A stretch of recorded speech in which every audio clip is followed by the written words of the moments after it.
So guys, let us move to the next question. Question number 38. ये question कह रहा है कि एसएचएम हमें गिवन है जिसमें एक पार्टिकल मूव कर रहा है एट सम वेलोसिटी।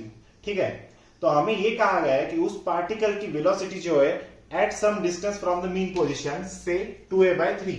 सो यहां से हम अगर डिस्टेंस मूव करें, सपोज सम डिस्टेंस x, और ये पॉइंट है, ये जो x होगा ये होगा 2a/3। ये टोटल a है इतना, तो ये कितना हो जाएगा 2a/3। तो वो बोल रहा है कि 2a/3 पोजीशन पे जाने के बाद वो जो वेलोसिटी है वो हो रही है 3 टाइम्स। इनिशियल कितनी थी v, अब कितनी हो जाएंगी 3v। तो हमें ये फाइंड आउट करना है कि नया एम्पलीट्यूड क्या होगा जब वेलोसिटी ट्रिपल हो जाएंगी at the distance of 2a/3 from the mean position. तो एम्पलीट्यूड नया क्या होगा एसएचएम का, ये हमें फाइंड आउट करना है। ठीक है, so let's start by doing this. We know the formula for the velocity as omega under root of a square minus x square. ठीक है, तो इनिशियल पार्ट में देखते हैं। इनिशियल कितना है आपका, वेलोसिटी v है, omega under root of a square minus x कितना है हमारे पास 2a/3 का होल स्क्वायर।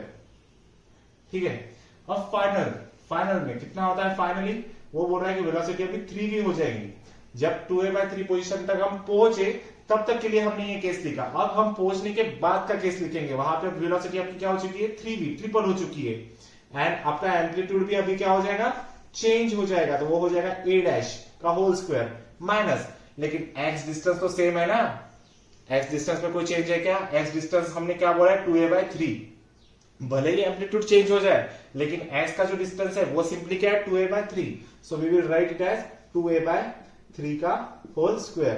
तो सिंपली हमें यहां से ये 2 इक्वेशंस गिवन है, उससे हमें a' फाइंड आउट करना है। तो we are taking the ratio f/i अगर कर लेंगे हम, f/i अगर कर लेंगे तो 3/1 तो हो जाएंगे simply 3 is equal to omega से ओमेगा कैंसिल हो जाएगा, under root of a' minus 4a²/9 upon under root of a² का square sorry a² minus 4a²/9। ठीक है, अगर स्क्वायर करेंगे बोथ साइड पे तो क्या हो जाएगा 9 is equal to a² minus 4a²/9 upon ये क्या हो जाएगा a² माइनस 4a²/9 कितना हो जाएगा 9 माइनस 4 5a²/9, तो ये हो जाएगा 5a²/9।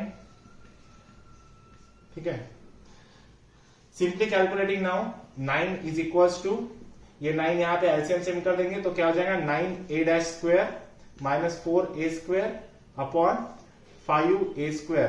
9 से 9 कैंसिल हो जाएगा जब हम एलसीएम सेम कर देंगे तो।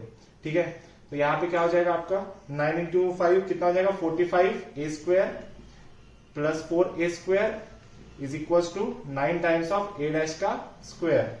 सो a' is equal to 45 plus 4 कितना हो जाता है 49 upon 9a²।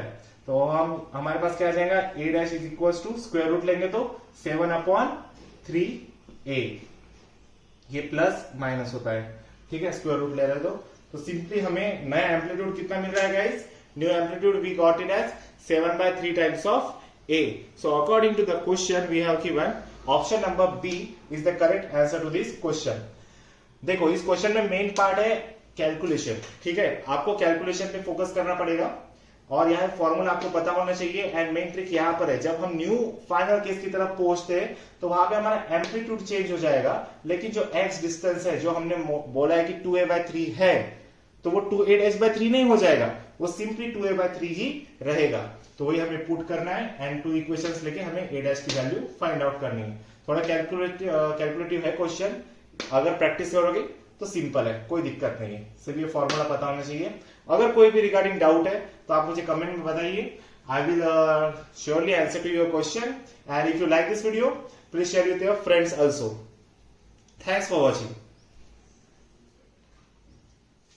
Late us move to the next question, question number 39 of physics, जिसमें हमें गिवन है mass of the proton, mass of the neutron and the mass of the helium atom. And इसमें हमें ये कहा गया है कि हमें बाइंडिंग एनर्जी जो है ऑफ हीलियम की फाइंड आउट करनी है। I think guys binding energy of helium जो है वो आपको पता होना चाहिए। इसका फॉर्मूला होता है that is 2 mp plus 2 times of mass of neutron minus mass of this helium atom is equal to mc square, ये total mass into c square. लेकिन हमें c स्क्वायर का किस में लेना है, इलेक्ट्रॉन वोल्ट में। तो आपको मैक्सिमम टाइम c स्क्वायर की वैल्यू पता होनी चाहिए क्या होती है, दैट इज द 931.5, क्योंकि हम डायरेक्टली c स्क्वायर ही यूज करते हैं एनर्जी फाइंड आउट करने के लिए maximum of the times, that's why. तो हम डायरेक्टली यहाँ पे लिख सकते हैं 2 times of 1.0073 plus 2 times of 1.0087 minus 4.0015 whole into 931.5 something, right. तो हमें आंसर किस में आ जाएगा गाइस, इलेक्ट्रॉन वोल्ट में, किसमें, मेगा इलेक्ट्रॉन वोल्ट में। So answer is coming out to be 28.4 mega electron volt. I think according to the question, option number C is the correct answer to this question. इस question में कोई doubt तो होना नहीं चाहिए because directly formula based question है। Let's move to the next question. Thanks for watching. Move to the question number 40.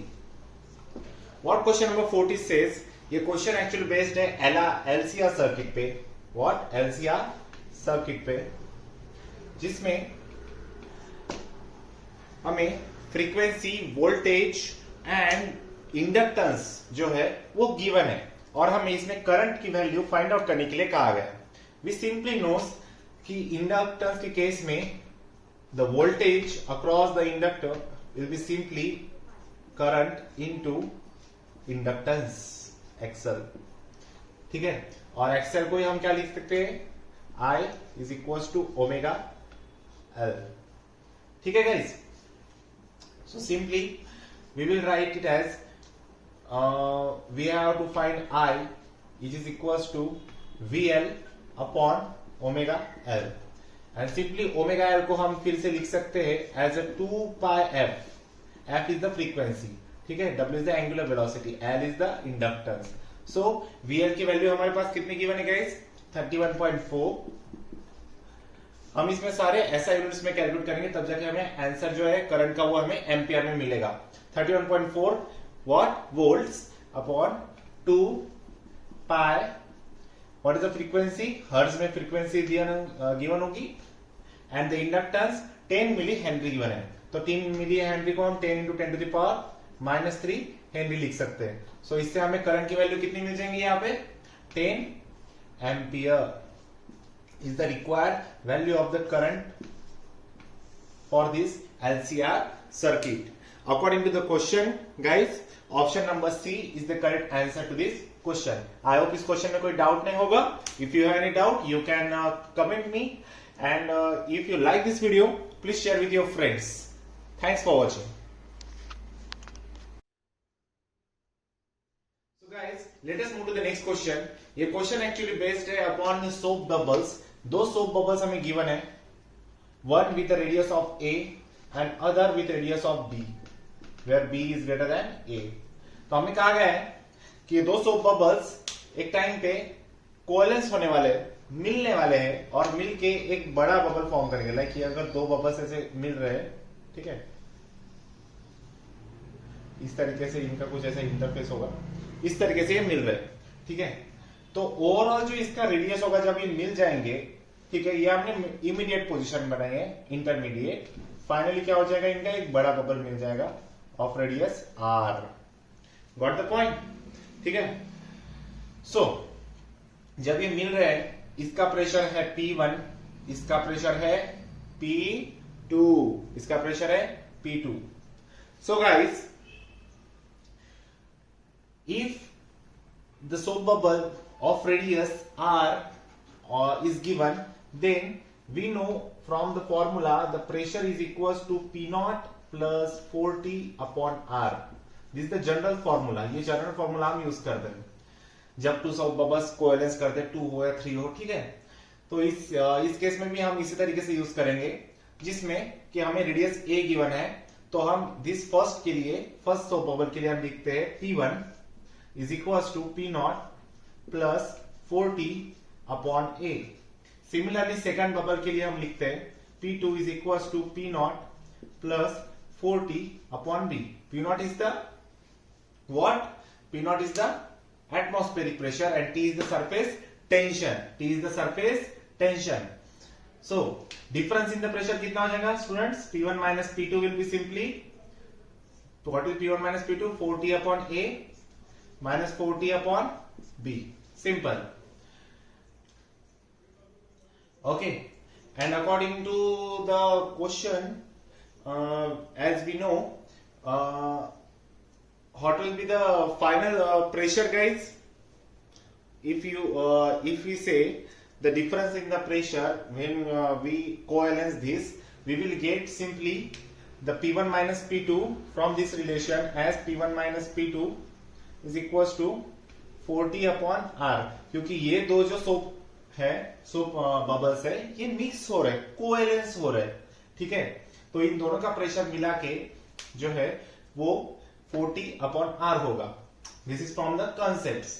Okay, तो simply P1 minus P2 ये और ये हम इक्वेट कर देंगे। So 40 1 upon A minus 1 upon B is equal to 40 upon are.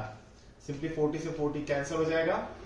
1 upon R is equal to 1 upon A minus 1 upon B and R is equals to B minus A upon AB. It's a 1 upon A, 1 upon R. R is equals to AB upon B minus A. This is the simple answer to this question. According to the question, guys, option number A is the correct answer to this question. I hope इस question में कोई doubt नहीं होगा। अगर आपको कोई doubt हो आप कमेंट्स में आपके क्वेरीज को लिख सकते हैं। I will answer to it for sure. And if you like this video please subscribe to this channel, please share with your friends and let's move to the next question. So guys, let us move to the next question. Question number 42 ये fluid mechanics के concept से base है, जिसमें हमें कहा गया है कि एक ट्रंकेटेड कोन है, ठीक है। एक ट्रंकेटेड कोन है जिसमें से लिक्विड पास कर रहा है। अगर लिक्विड इसमें से पास कर रहा है तो हमें पूछा गया है या हमें इस तरीके से स्टेटमेंट्स को करेक्टली मार्क करना है, जिसमें कि हमें बोला गया है, जैसे ऑप्शंस दिए गए, speed is low at the wider, speed is high at the wider, speed is low at the narrow, speed is high at the narrow. हमें ये फाइंड आउट करना है। सो सिंपल सी एक इक्वेशन हमें पता होगी, राइट? इक्वेशन ऑफ कंटिन्यूटी हम कहते हैं उसे। क्या कहते हैं? इक्वेशन ऑफ कंटिन्यूटी, जो सिंपली ये कहती है कि A1 V1 is equals to A2 V2. Area into velocity is directly proportional to, is equals to some constant, means area is inversely proportional to the velocity. Area is directly proportional to 1 upon V. AV is equals to constant, ठीक है। A is directly proportional to 1 upon V, or we can say is inversely proportional to V. So हमें यहां से ये पता चलता है कि जब कोड का रीजन जो वाइडर है, एरिया जब बड़ा है, तब वेलोसिटी क्या होनी चाहिए? छोटी, मतलब कम। और जब एरिया छोटा है तो वहां पे वेलोसिटी क्या होनी चाहिए? कम होनी चाहिए, ज्यादा होनी चाहिए। तब जाके ये इक्वेशन सेटिस्फाई करेंगी for any liquid to flow through anything. वो आपका क्यूबॉइड हो, क्यूब हो, या फिर आपका कोई ट्रंकेटेड कोन हो, या आपका कोई पाइप हो, एनीथिंग। ये इक्वेशन ऑलवेज होल्ड करेंगी equation of continuity for the flow of the fluid. यही बेसिक प्रिंसिपल है फ्लूइड डायनामिक्स का। सो वी कैन सिंपली से the speed at the wider, what is the, we can simply say speed is low at the wider end and high at the narrower end. So according to question, option number B जो है simply हमारा answer यहां पर बन जाता है। If you have some doubt regarding to this, आप मुझे कमेंट्स में बता सकते हैं। I will make sure कि आपका डाउट सॉल्व हो। And please subscribe to my channel if you like this video. Please share with your friends also. Thanks for watching. So guys, now let us move to the next question. Question number 43, जो कि based है upon the sounds, ठीक है। Sound chapter पे, जिसमें हमें simply कहा गया है कि दो वेवलेंथ दी गई है, जो कि दो wavelength λ1 is equal to 4.08, I think something I am correct, या 4.08 metre, and λ2 is simply 4.16 metre. ठीक है, तो हमें ये कहा गया है कि ये जो दो वेवलेंथ है ये 40 बीट्स ऑफ साउंड प्रोड्यूस कर रही है इन अ 12 सेकेंड।